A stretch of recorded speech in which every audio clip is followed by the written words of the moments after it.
He died holding the only password to $190 million. The vaults were already empty, or did he die at all? One man, one password, $190 million, sealed the instant his heart stopped.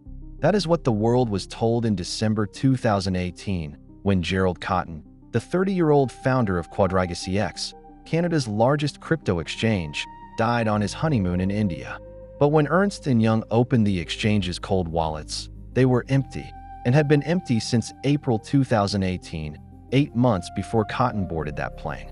The money was not locked behind a dead man's password. It was already gone. 76,000 customers. A misspelled death certificate. A closed casket. A formal request from creditors' lawyers to dig up his body. And a regulator's verdict. Quadriga was a Ponzi scheme. This is crypto's greatest mystery and its ugliest fraud. Gerald Cotton did not look like a villain. Soft-spoken, boyish, a Vanity Fair profile would later describe him as the friendly face of Canadian crypto. He founded quadrigacx in 2013, and by the 2017 Bitcoin boom, it was processing the majority of Canada's crypto trading volume. But Quadriga had no board of directors, no audited financial statements, no headquarters. By the end, according to the Ontario Securities Commission, the entire exchange ran through one encrypted laptop that Gerald carried with him. 76,000 people wired him their savings anyway. This is the story of how he built it, how he died, and what regulators found buried in the books afterward.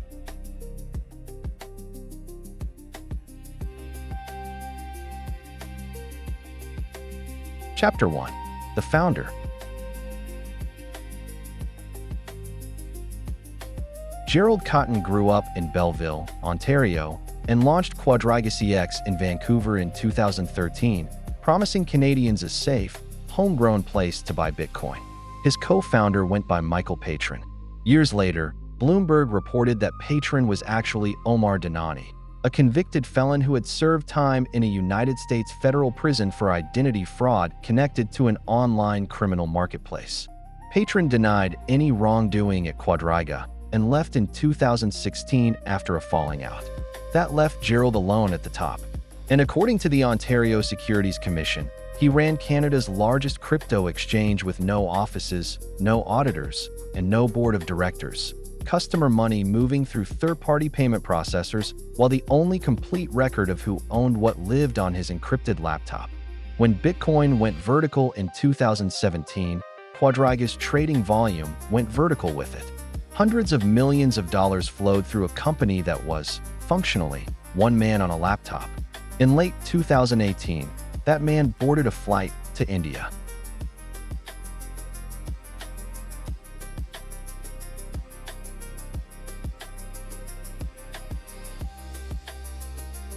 Chapter 2. The Death.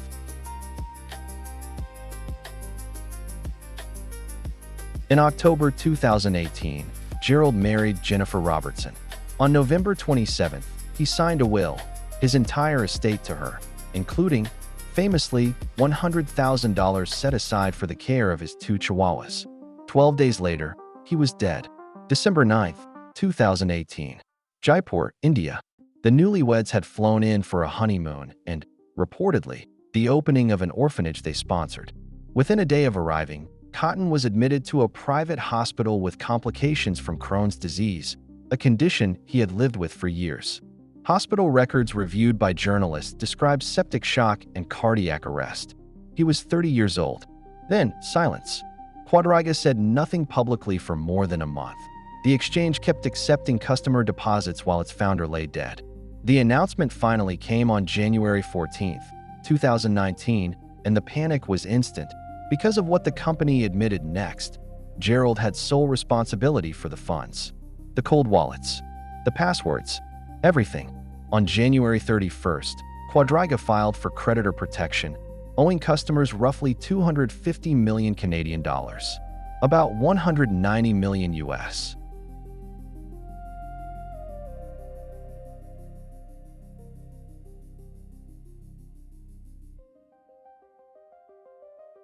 Chapter 3. The Vault.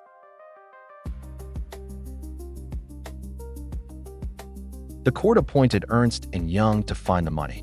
What its investigators found instead became one of the strangest reports in Canadian corporate history. Quadriga had no accounting records at all. Weeks into the search, EY identified 6 cold wallet addresses where customer Bitcoin should have been sitting. 5 of them were empty, and, per the Monitor's report, had been effectively unused since April 2018, 8 months before Cotton died. This was the gut punch. The story was never a locked vault. There was almost nothing in the vault to unlock. At one point, Quadriga even accidentally sent another 103 Bitcoin into the inaccessible wallets by mistake. By spring 2019, roughly 76,000 creditors from Canada and around the world held claims. The Royal Canadian Mounted Police was investigating, and the FBI posted a questionnaire for Quadriga victims, working the case alongside Canadian authorities. The question changed shape. It was no longer, "Where's the password?" It was, "Where did $190 million actually go?" Answering that took regulators 10 months.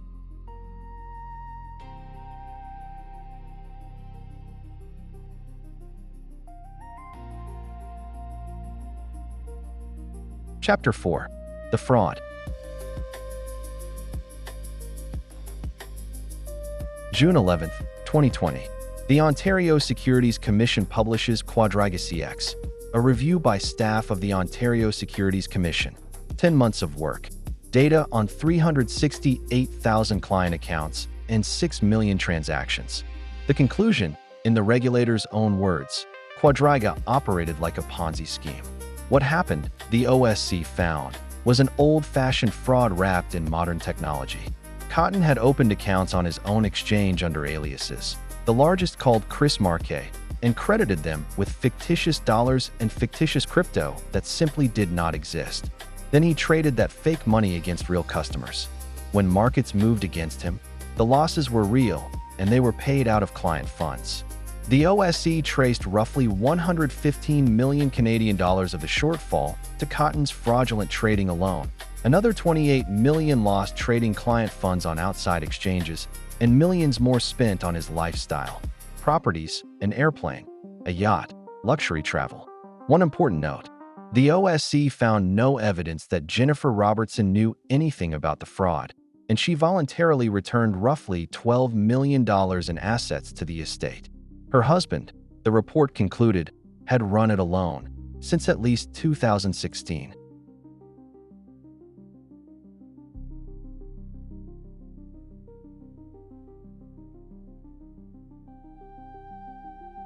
Chapter 5.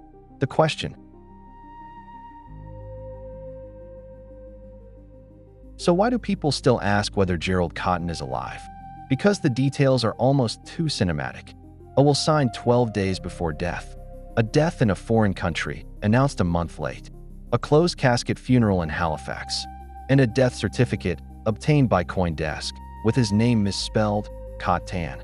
In December 2019, the creditor's court-appointed law firm, Miller Thomson, formally asked the Royal Canadian Mounted Police to exhume the body, to confirm, in the firm's words, both its identity and the cause of death, given the questionable circumstances. So let us be clear about evidence versus theory. Journalists who investigated the death, including CBC and Vanity Fair, found hospital staff and records in Jaipur consistent with a real medical death, and no authority has ever said otherwise. The still alive scenarios remain theories. And the OSC report makes the darker point: it barely matters. Alive or dead, the money was never hiding behind a password. It was spent and lost years before Jaipur. The RCMP has never exhumed the body. The grave in Halifax has never been opened, and the question mark has never gone away.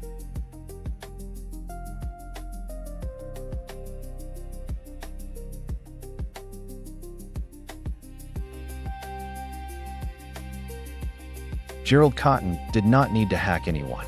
His customers handed him everything, because the exchange looked legitimate and nobody was checking.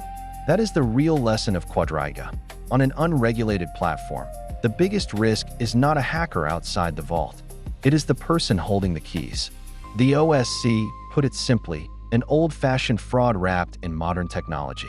If you keep crypto on any exchange, ask one question: who audits them? If the answer is nobody, you are not a customer. You are a creditor waiting to happen. Subscribe to Cyber Decoded for one real case at a time, straight from the source documents. Next up, public Wi-Fi is a trap. Here is exactly what a hacker sees when you connect. Do not miss it.